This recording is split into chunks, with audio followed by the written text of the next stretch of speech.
ఆకాశంలోని గ్రహాలు నీ గతిని మార్చలేవు, చేతిలోని గీతలు నీ రాతను మార్చలేవు.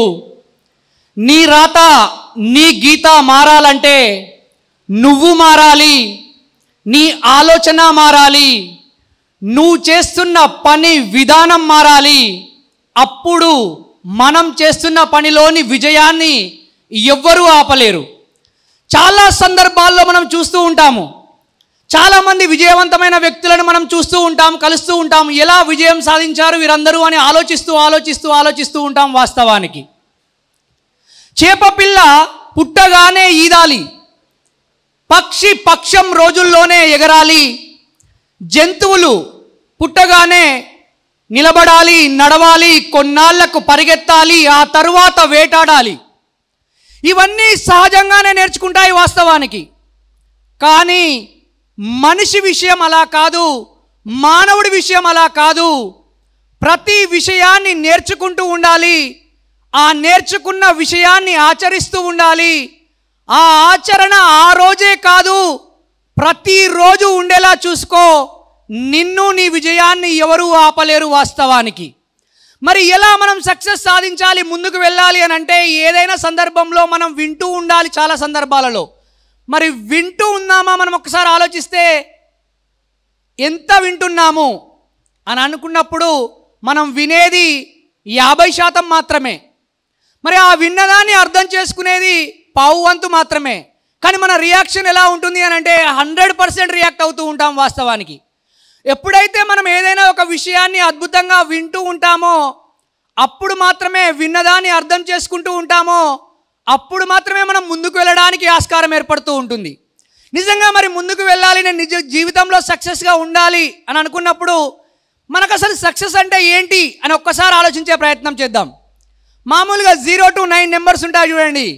ఈ 0 to 9 నెంబర్స్ అంటే ఏంటి అని అంటే ఒక వ్యక్తి సక్సెస్ఫుల్గా ఉండాలి, సక్సెస్గా ఉన్నాడు, ఇవి ఉంటే బాగుండు అని మనకు అనిపిస్తూ ఉంటుంది. ఈ 9 to 0 ఏంటి అని అంటే 9 ఎవ్రీడే 9 గ్లాసెస్ ఆఫ్ వాటర్ తాగలగాలి ప్రతి వ్యక్తి. ఒకసారి ఆలోచించండి, ఒక్కొక్క రోజు తాగుతూనే ఉన్నాం, ఒక్కొక్క రోజు అసలు తాగటనే లేదు. మన బాడీలో వాటర్ శాతం లేకపోతే మన మైండ్ పనిచేయదంటారు వాస్తవానికి. ఎప్పుడైతే వాటర్ లెవెల్స్ తగ్గిపోతూ ఉంటాయో మన ఆలోచన విధానం తగ్గిపోతూ ఉంటుంది, మన పనిలో డల్నెస్ వచ్చేస్తూ ఉంటుంది. కాబట్టి everyday drink 9 glasses of water. Next 8 ఏంటి అని అంటే 8 అవర్స్ ఆఫ్ స్లీప్. ప్రశాంతంగా నిద్రపోవాలి వాస్తవానికి. ఈరోజు మన పరిస్థితి ఎలా ఉంది అని అంటే రాత్రి పడుకుంటే నిద్ర రాదు, పొద్దున లేవాలంటే మెలకువ రాదు మన పరిస్థితిని. కానీ మనం ఆ 8 అవర్స్ ఆఫ్ స్లీప్ని మనం కరెక్ట్గా మెయింటైన్ చేయగలిగితే మనం చేస్తున్న పనిలో ముందుకు వెళ్ళడానికి ఆస్కారం ఏర్పడుతుంది. నెక్స్ట్ 7 అంటే ఏంటంటే 7 వండర్స్ అంటూ ఉంటాం చూడండి. మనం 7 వండర్స్ తిరగలేకపోవచ్చేమో, ప్రపంచం మొత్తం తిరగలేకపోవచ్చేమో, ప్రపంచంలోని దేశాలన్నీ తిరగలేకపోవచ్చేమో, పక్క ఊరికి పోలేమా మనం, పక్క వాడలోకి పోలేమా మనం, పక్క వీధిలో ఏం జరుగుతుందో తెలుస్తుందా మనకు? పక్క వీధి ఎక్కడి సార్, పక్కింట్లో ఏం జరుగుతుందో తెలుస్తలేదు, నెల రోజుల దాకా తెలియలేదు నాకు ఏం జరిగిందో అక్కడ. 7 వండర్స్ లాగా అంటే ప్రతి నెలలో 7 కొత్త ప్రదేశాలను చూసే ప్రయత్నం చేయాలి. అది మీ పక్క వాడనైనా సరే, పక్క ఊరైనా సరే, ఎక్కడికైనా. ఎప్పుడైతే నువ్వు ప్రదేశం మారుతావో నీ పరిస్థితులు మారుతాయి. నువ్వు ప్రదేశం మారినప్పుడు నీ ఆలోచనలు మారుతాయి. నువ్వు చేస్తున్న పనిలో ముందుకు వెళ్ళడానికి ఆస్కారం ఏర్పడుతూ ఉంటుంది. నెక్స్ట్ 6 అంటే 6 డిజిట్స్ ఆఫ్ శాలరీ. ఏ పని చేస్తున్నా కానీ ఎన్ని పైసలు రావాలి అని అంటే 6 డిజిట్స్ శాలరీ ఉండాలి మనకు వాస్తవానికి. అబ్బా సార్ అన్ని పైసలు వస్తాయా అని అంటే మన గురువు గారు చెప్పారు, ఇప్పుడు 50,000 సంపాదించడం చాలా సింపుల్, లక్షలు సంపాదించడం చాలా ఈజీ అని చెప్పారు. అంటే మనం ఎప్పుడైనా కానీ మన డిజిట్ ఎలా ఉండాలంటే 6 డిజిట్స్ ఆఫ్ శాలరీ ఉండాలి. నెక్స్ట్ 5 ఏంటి అంటే 5 వర్కింగ్ డేస్, 5 రోజుల పని దినాలు ఉండేలాగా చూసుకోవాలి మనం. నెక్స్ట్ 4 అంటే 4 వీలర్ వెహికల్ మెయింటైన్ చేసేలాగా ఉండాలి మనం ఎప్పుడు ఆల్వేస్. నెక్స్ట్ 3 ఏంటంటే 3 బెడ్రూమ్ ఫ్లాట్ ఉండాలి మనకంటూ ఒకటి. నెక్స్ట్ 2 ఏంటంటే 2 క్యూట్ చిల్డ్రన్స్ ఉండాలి. ఈ 2 క్యూట్ చిల్డ్రన్స్తో పాటుగా 1 ఏంటి అని అంటే 1 హార్ట్ఫుల్ పర్సన్ ఉండాలి మన పక్కన ఎప్పుడు. తర్వాత 0, ఈ 0 ఏంటంటే 0 టెన్షన్స్ తోటి జీవించాలి. ఎప్పుడైతే నువ్వు ఈ 0 టెన్షన్స్తో జీవిస్తూ ఉంటావో అద్భుతంగా నువ్వు ముందుకెళ్ళడానికి ఆస్కారం ఏర్పడుతుంది. సార్ బాగుంది సార్, ఈ కాన్సెప్ట్ ఏదో చాలా చక్కగా ఉంది, కానీ మరి ఇది కావాలంటే ఏం చేయాలి, మరి ఎట్లా దీనిలో ముందుకు పోవాలి అని అంటే నో చెప్తే ముందుకు పోవచ్చు, నో చెప్తే ముందుకు పోవచ్చా? అరే నో అంటే కాదని కదా సార్, లేదని కదా సార్, నో అంటే నేను చెయ్యలేనని కదా అని మనం ఆలోచిస్తూ ఉంటాం. Yes, say no to get success. ఏంటి ఈ నో అంటే? చాలా సందర్భాల్లో మనం బాధపడుతూ ఉంటాం, కాలం కలిసి రాలేదు, నా పరిస్థితులు అనుకూలించట్లేదు, నేను చేస్తున్న పనిలో ఫెయిల్ అయిపోతున్నాను అని బాధపడుతూ ఉంటాం. ఆ బాధ మనకి ఈ క్షణంలో కలిగిన బాధ మరొక క్షణంలో ఇంతే బాధగా ఉంటుందా? ఈ క్షణంలో కలిగిన ఆనందం మరొక క్షణంలో ఇంతే విధంగా ఉంటుందా అంటే ఉండదు వాస్తవానికి.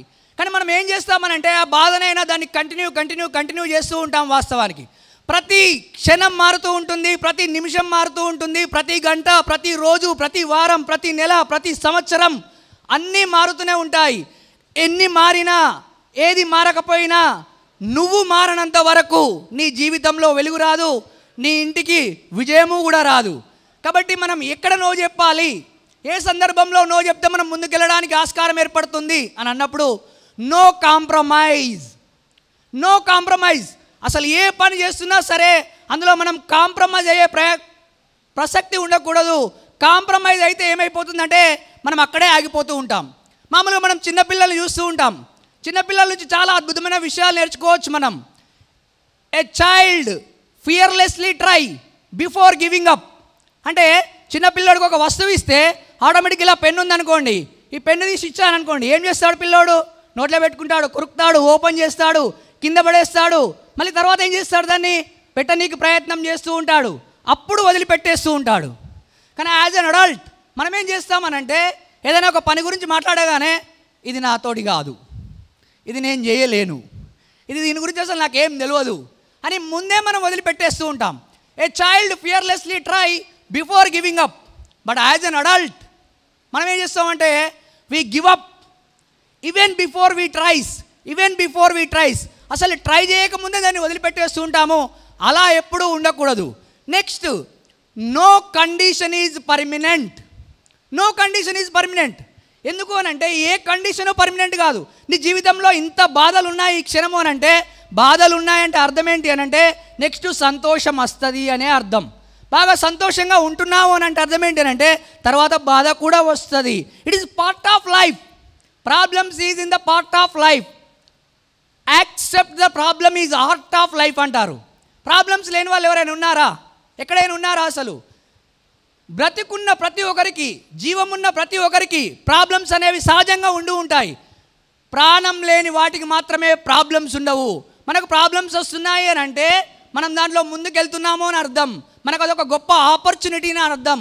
ఎప్పుడైతే నీ ప్రాబ్లాన్ని నువ్వు ఆపర్చునిటీగా మలుచుకొని ముందుకు వెళ్ళే ప్రయత్నం చేస్తావో అప్పుడు మాత్రమే నువ్వు అద్భుతంగా ముందుకు వెళ్ళడానికి ఆస్కారం ఏర్పడుతూ ఉంటుంది. ఏ కండిషన్ అయినా చూడండి, ఇలా మనం చూస్తూ ఉంటాం. సాయంత్రం పూట హాల్లో కూర్చొని ఆకాశం సైడ్ చూస్తూ ఉంటాం. చూస్తున్నప్పుడు ఏమనిపిస్తుంది మనకు? మామూలుగా ఉన్న ఆకాశము మబ్బులన్నీ వెళ్ళిపోయి మెల్లిగా చీకటైపోతుంది. అసలు ఎప్పుడు చీకటైందో తెలియదు, కానీ చీకటైపోతూ ఉంటుంది వాస్తవానికి. మళ్ళీ అలానే చూస్తూ ఉంటే సూర్యుడు వచ్చేస్తాడు. ప్రతి క్షణం ఇలా మారుతూనే ఉంటుంది. చాలా సందర్భాల్లో మనకు అద్భుతమైన ఆలోచనలు ఉంటాయి మన మైండ్లో. చేద్దాంలే అని ఆలోచిస్తూ కూర్చుంటే అక్కడే ఉండిపోతావు. చేస్తూ ఉంటే చూస్తుండగానే మన జీవితాలు మారిపోతూ ఉంటాయి.